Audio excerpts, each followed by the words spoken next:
Pessoal, boa noite. É um prazer nós estarmos mais uma vez juntos aqui para nos aprofundarmos nesse tema maravilhoso que é a clínica psicanalítica, para que a gente possa aprender a ser psicanalistas melhores, para que nós possamos ajudar as pessoas a perceber quais são os problemas que o seu paciente enfrenta, como é que nós podemos ajudar as pessoas através desse conhecimento. Hoje nós vamos nos aprofundar falando a respeito de mais uma das personalidades que vieram depois da criação de Freud, das fases psicossexuais, que foram criadas a partir dessas fases psicossexuais a seguir por um discípulo de Freud, que nós já falamos anteriormente. Hoje falaremos sobre a personalidade psicopata, os traços corporais e as tendências narcísicas. Essa personalidade é caracterizada por ausência de empatia, manipulação, impulsividade, falta de remorso. Esse conceito foi desenvolvido por Philippe Pinel, 1801. Já vocês se lembram quando a pessoa fala, fulano tá Pinel? Isso veio de Philippe Pinel, que descreveu uma mania sem delírio, se referindo a indivíduos que apresentavam comportamentos violentos, porém sem sinais de insanidade. Ou seja, praticavam o que era mal, mas eles não estavam ali numa crise, num surto. Não tinha sinal de insanidade. E mais tarde, já no século XX, o psiquiatra Hervey Sheckley, no livro A Máscara da Sanidade, em 1941, definiu o psicopata como alguém que parece socialmente normal, mas carece de emoções profundas. Robert Chiari, em sua obra a respeito de psicopatia, checklist revisada, deixou claro que a psicopatia se apresenta não apenas em criminosos violentos, mas também em indivíduos que não cometem crimes. Esses indivíduos estão em ambientes corporativos, políticos, sociais, possuem charme superficial, egocentrismo, praticam a mentira, a manipulação, o engano, falta de remorso, não sentem culpa. As emoções com relação às outras pessoas são rasas e falsas, insensibilidade e falta de empatia, que nós já falamos, é característica bem marcante. Incapacidade de assumir responsabilidade por suas ações antissociais, desvios comportamentais, estimulação ao tédio, exploração de outros. É uma pessoa sexualmente promíscua e possui ausência de objetivos realistas a longo prazo. Os psicopatas, quando nós vamos falar neles com relação à neurociência, eles possuem uma sensibilidade sensorial reduzida. Por quê? Porque a amígdala dele está prejudicada ou ele não possui a amígdala. Ou muitas vezes ela é muito danificada. Isso devido às disfunções do sistema olfativo que estão relacionados ao lobo órbito frontal. Essas pessoas têm preferência normalmente por proteínas com relação à alimentação. As expressões faciais são menos ativas ao medo, falta de sudorese diante de estímulos assustadores, postura relaxada em situações estressantes.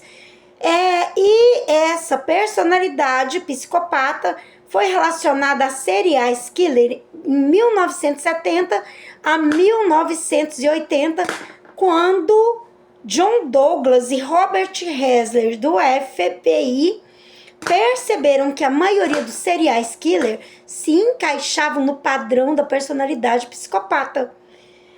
E eles acreditam estar sempre certos, têm um senso de individualidade elevado. pensam ser mais inteligentes do que as outras pessoas, gostam de controlar, se sentem chateados quando não conseguem esse objetivo. Não sentem empatia, porém sentem uma raiva extrema. Sabe aquela pessoa, por motivo algum, de repente fica com raiva, quer partir para a briga por uma coisa bem pequenininha. Mas nós vamos ver aqui os traços corporais.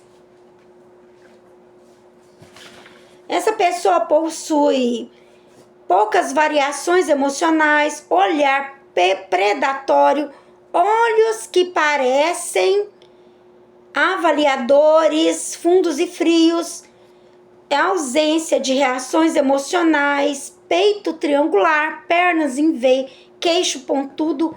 E essas características foram observadas por César Lombroso, de 1835 a 1909. Quem foi César Lombroso? Um criminalista italiano que defendia a teoria do criminoso nato. Ou seja, a pessoa, muitas vezes, não são todas as pessoas da personalidade psicopata que elas são doentes, porque é uma personalidade, assim como, por exemplo, o masoquista. Essa personalidade foi criada mais ou menos ali para 1830 e era uma personalidade que não demonstrava esses tipos de traços.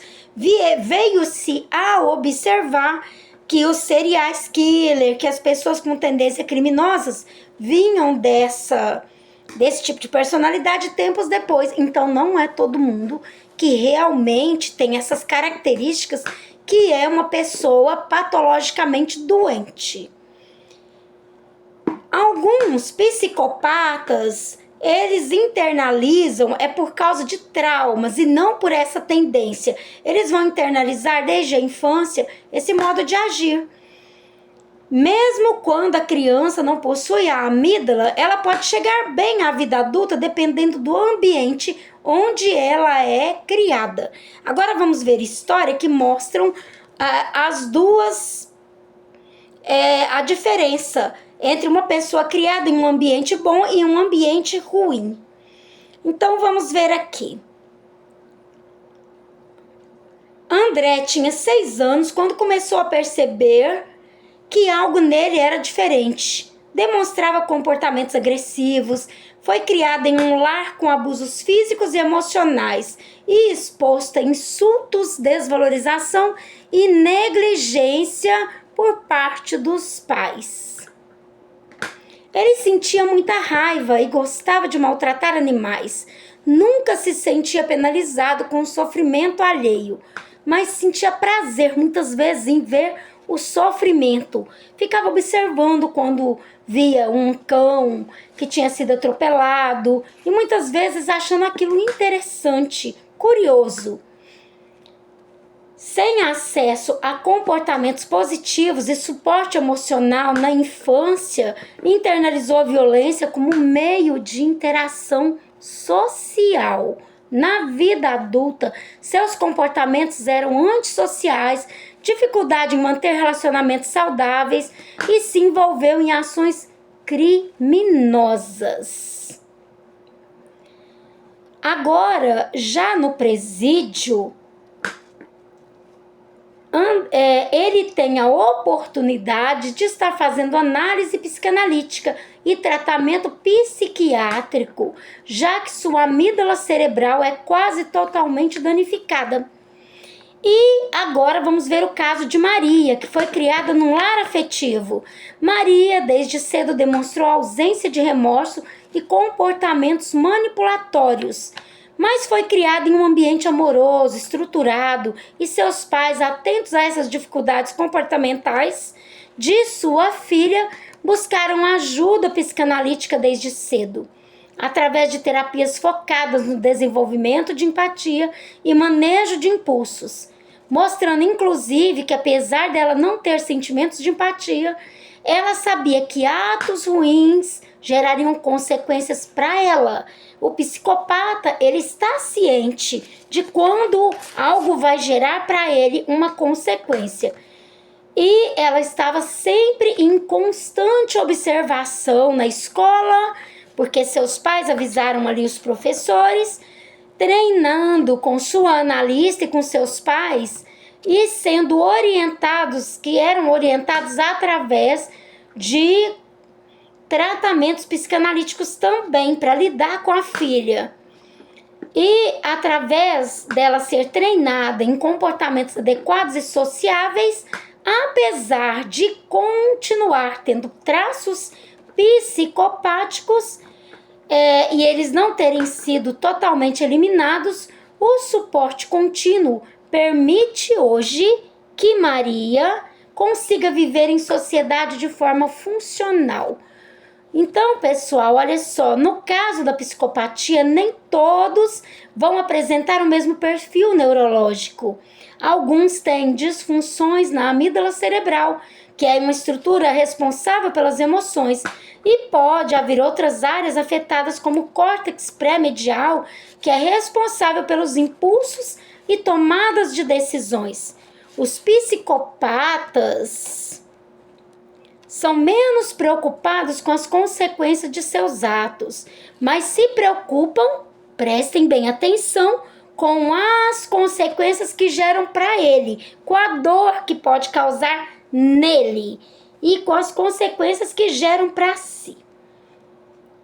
Então, e podem apresentar uma raiva intensa quando se sentem ofendidos ou não obedecidos.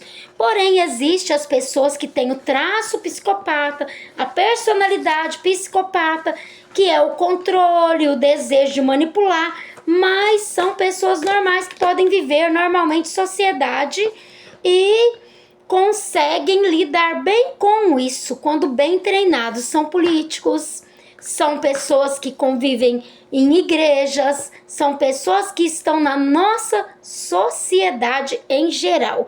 Então, nós precisamos prestar atenção, saber lidar e entender que psicopatia nem sempre é doença, é traço de personalidade. Pessoal, muito obrigada pela presença de todos na nossa mesa redonda, muito obrigada por estarem aqui no nosso grupo de estudos de psicanálise e autismo. Muito obrigada por hoje, que vocês se inscrevam no canal e se esse conteúdo valeu para vocês, que deem um joinha aí, e muito obrigada por mais um dia conosco na nossa mesa redonda. Tudo de bom para vocês e sua família.